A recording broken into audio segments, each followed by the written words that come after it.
చాలామంది పిల్లలకి ఏ కోర్స్ తీసుకోవాలని వాళ్ళకి ఆల్రెడీ ఐడియా ఉంటుంది. అంతే ఈక్వల్గా చాలామంది పిల్లలకి కన్ఫ్యూజన్ ఉంటుంది. అయితే ఈ రోజుల్లో ఈ జనరేషన్ పిల్లలు ఎలాంటి కోర్సెస్ తీసుకోవడానికి ఎక్కువ ఇంట్రెస్ట్ చూపిస్తున్నారు? సో గుడ్ క్వశ్చన్ ఇది యాక్చువల్గా. ఎందుకంటే మనం లాస్ట్ ఒక 3-4 ఇయర్స్ నుంచి చూస్తున్నాం అనుకోండి, ఎస్పెషల్గా artificial intelligence and machine learning ఈ 2 బ్రాంచెస్ మీద ఫోకస్ ఎక్కువ పెడుతున్నారు.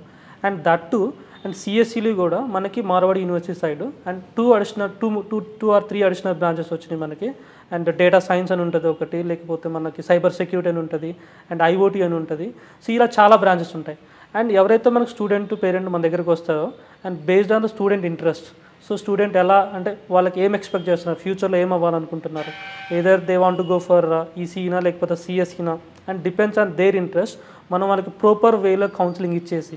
ఎందుకు కౌన్సిలింగ్ అనేది పదే యూజ్ చేస్తున్నానంటే చాలామంది పిల్లలకి ఏ డైరెక్షన్లో వెళ్ళాలని ఒక క్లారిటీ మిస్ అవుతుంది.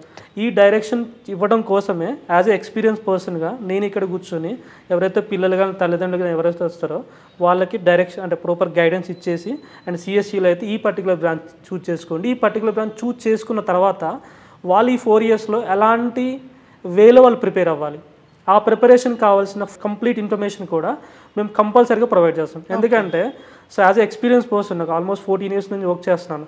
అండ్ లాస్ట్ 10 ఇయర్స్ నుంచి కూడా చూస్తూనే ఉన్నాను ఎలాంటి స్టూడెంట్స్ అంటే ఎలాంటి కోర్సెస్ జాయిన్ అవుతున్నారు, even after completion of the BTech complete అయిన తర్వాత కూడా అండ్ వాళ్ళు జాబ్స్ కోసం ఎలా ట్రై చేస్తున్నారు, అండ్ కోర్సెస్ ఏమేమి జాయిన్ అవుతున్నారు, వాళ్ళకి అలాంటి ఇన్ఫర్మేషన్ కూడా మనం దగ్గరుండి అండ్ 4 ఇయర్స్లో కంటిన్యూస్గా మానిటర్ చేస్తూనే అండ్ ఏ సెమిస్టర్లో వాళ్ళు ఏం నేర్చుకుంటే మంచిది అండ్ ఏ ఇయర్లో ఏం నేర్చుకుంటే మంచిది అండ్ కంటిన్యూస్గా వాళ్ళు మానిటర్ చేస్తున్నారు. అండ్ వాళ్ళు కూడా మనం డైరెక్ట్ కాల్ చేయొచ్చు, ఎందుకంటే మనం బ్రాంచ్ పెట్టేసి అండ్ వాళ్ళు అడ్మిషన్ చేసేసి వాళ్ళని వదిలేయం మనం అట్లా.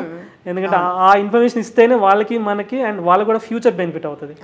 సో మేమేదో బ్రాంచ్ పెట్టాము అండ్ ఏదో అడ్మిషన్ కోసం అన్నట్టు కాకుండా వాళ్ళకి మనం బెటర్ వేలో సర్వీస్ చేస్తే ఫ్యూచర్లో 4 ఇయర్స్ తర్వాత వాళ్ళు ఈవెన్ 3rd ఇయర్ అయిపోగానే లేకపోతే ఫైనల్ ఇయర్ ఎండింగ్లో ఉండగానే జాబ్తో బయటికి రావాలి. అండ్ ఆ ఇంటెన్షన్తోనే ఎస్పెషల్గా మనం ఫుల్ అండ్ ఫైనల్ అంటే కంప్లీట్ గైడెన్స్ ఇస్తూనే ఉంటాం. ఆ తృప్తి కూడా మీకు దక్కుతుంది 100% అండి. అలాంటి తృప్తి ఉంటేనే నెక్స్ట్ మనకి పేరెంట్స్ నుంచి కానీ లేకపోతే పిల్లల నుంచి కానీ ఫ్యూచర్లో మనకి మంచి ఫీడ్బ్యాక్ రావచ్చు. అట్ ద సేమ్ టైం వాళ్ళు కూడా మనకి బెటర్గా రిఫరెన్స్ కూడా ఇవ్వచ్చు. లాస్ట్ ఇయర్ జాయిన్ అయిన పిల్లల దగ్గర నుంచి కానీ లేదా పేరెంట్స్ దగ్గర నుంచి కానీ మనకి చాలా రిఫరెన్స్ వస్తున్నాయి, కాల్స్ వస్తున్నాయి. అండ్ మనం ఏం చెప్తున్నామంటే ఇనీషియల్గానే బ్లాక్ చేసుకుంటే వాళ్ళు తర్వాత నెక్స్ట్ టైం అడ్మిషన్ కోసం ఇబ్బంది పడాల్సిన అవసరం ఉండదు. చాలా వాల్యుబుల్ ఇన్ఫర్మేషన్ ఇచ్చారు మురళీకృష్ణ గారు. Thank you so much. Students చాలామంది ఇలాంటి ఇన్ఫర్మేషన్ కోసమే చూస్తున్నారు, అందుకే మనం ఈ ప్రోగ్రామ్స్ అన్ని కండక్ట్ చేసేది. Sure, thank you.